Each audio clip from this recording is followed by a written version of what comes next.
Aga. Kami po ay naniniwala na hindi karapat-dapat na kayo pinadala dyan. Hindi po talaga wala sa batas at wala sa kahit saan nyo tignan, wala talaga sa katwiran ang inyong piit. Anong wala sa batas, Paulo Marcoleta? At at walang katarungan. Ano yun? No? Magreklamo kayo sa ICC, magalit kayo sa ICC. Bakit hindi nyo magawa? Bakit si Pangulong Bongbong Marcos, bakit sa kanya kayo nagagalit? Hindi. Kay Trillanes, dahil si Trillanes po ang nagkaso noon at hindi si Pangulong Bongbong Marcos.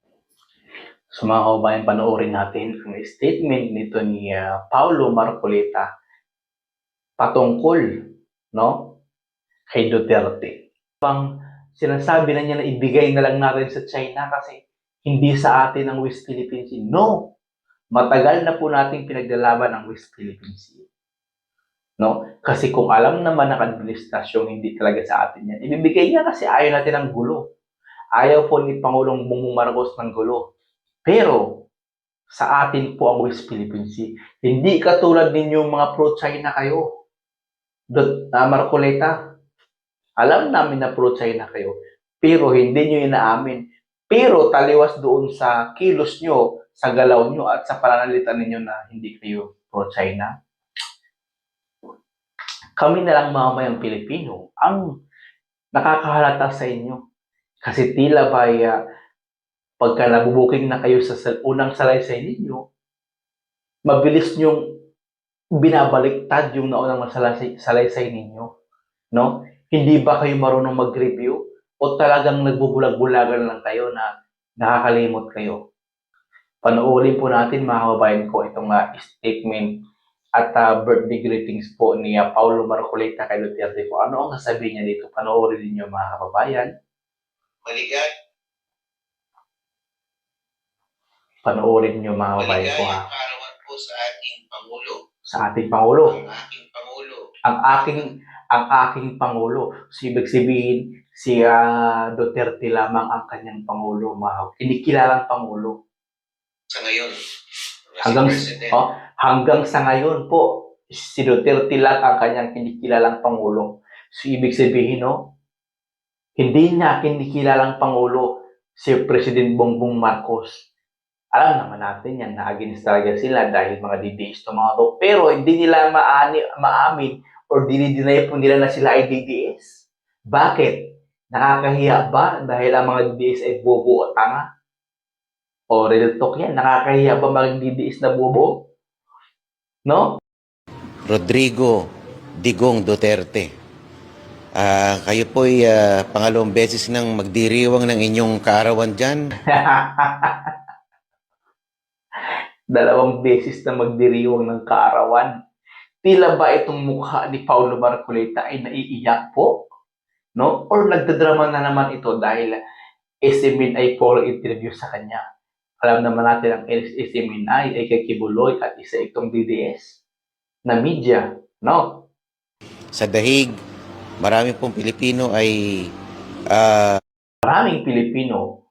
Hindi ko po alam na maraming Pilipino pala ang nagduluksa. Ang alam ko ay ilang libo lang po kayong mga DDS. No, hindi po kami kasama dyan sa sinasabi ninyo na maraming Pilipino dahil kami po ay masayang-masaya na sa wakas ay ang puon ninyo, ang puon ng kasamaan ay nasa dahig na, nasa ICC na at hindi na makakalabas pa. nalulungkot pa rin at nahahapis at nandyan pa rin kayo. Nakapiit dyan sa lugar ng mga Natatawa ako sa nakapiit mga kababayan dahil deserve nga naman talaga ni Duterte makulong sa ICC. Dahil sa lahat ng mga biktima ng AJK, sa lahat ng pambabastos niya, at sa lahat ng kasamaang ginawa niya, well, he deserves na hindi makalabas sa ICC mga kababayan. Yaga. Kami po ay naniniwala na hindi karapat-dapat na kayo pinadala dyan. Hindi po talaga wala sa batas at wala sa kahit saan nyo tignan, wala talaga sa katwiran ang inyong piit. Anong wala sa batas, Paulo Marcoleta, at at walang katarungan? Ano yun? No? Magreklamo kayo sa ICC, magalit kayo sa ICC. Bakit hindi nyo magawa? Bakit si Pangulong Bongbong Marcos, bakit sa kanya kayo nagagalit? Hindi. Kay Trillanes, dahil si Trillanes po ang nagkaso noon at hindi si Pangulong Bongbong Marcos. Hindi naman siguro huhulihin ng isang tao o ng ICC kung walang matibay na ebidensya laban kay Duterte. Yan ang sagutin mo, Paulo Marcoleta. Hindi naman siguro po huhulihin ng ICC kung walang mabigat na ginawang kasalanan at walang mabigat na ebidensya laban kay Duterte. Hindi po kami tanga mga Pilipino, no? Na para hindi namin maisip at malaman kung anong totoong dahilan kung bakit napiit si Duterte sa ICC. Ano ngayon kayo? Hanggang iyak na lang ba kayo?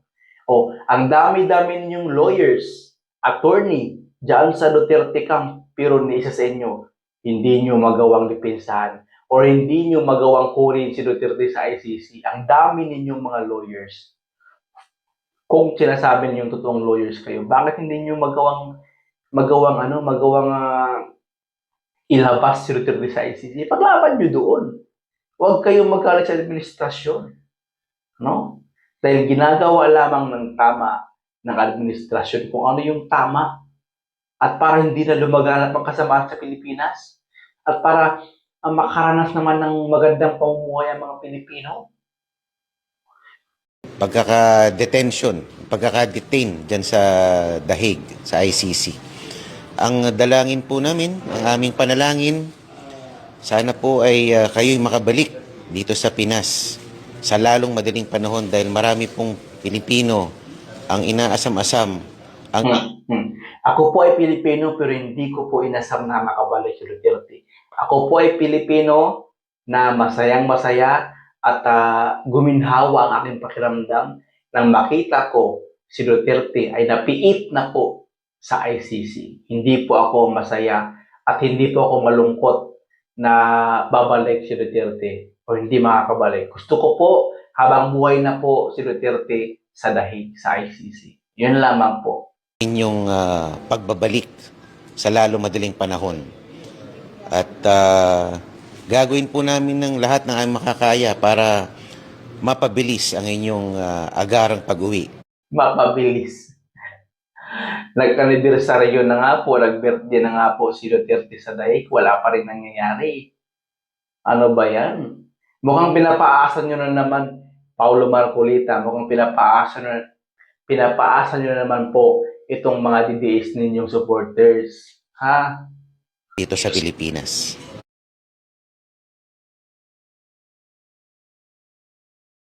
Ayan, happy birthday po, aming Pangulo, mahal na Pangulo, President Duterte. O, di ba? Di ba, mga kababayan ko, sinasabi niyang, aming Pangulo, aking Pangulo, one and only na Pangulong kakilalanin ko. Well, wala namang masama kung ano yung pinapaniwalaan niya. Ang sa atin lang bilang mga Pilipino, ang tanong natin, bakit kayo gigil na gigil sa mahal na Pangulong Bongbong Marcos? Hindi naman siyang nagkaso at pinapalabas niyong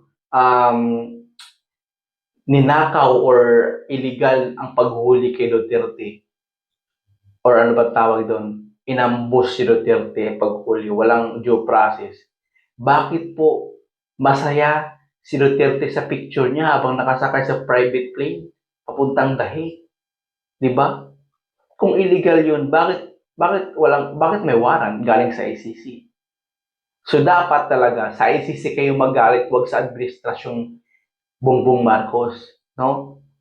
Siniwalat lang niya lahat ng mga katiwalian ni Duterte na galit na sa kanya. Bakit? May lihim ba kayong dapat hindi na malalaman? May lihim ba kayong matagal yung tinatago? Ba't kayo galit na galit kay Pangulong Bongbong Marcos? Yan ang aming aabangan, no? Sa mga darating pang investigasyon. Alam namin na maraming nasa likod niyan, hindi lang ang Duterte, kundi alam namin yan. Aabangan namin yan bilang mga Pilipino.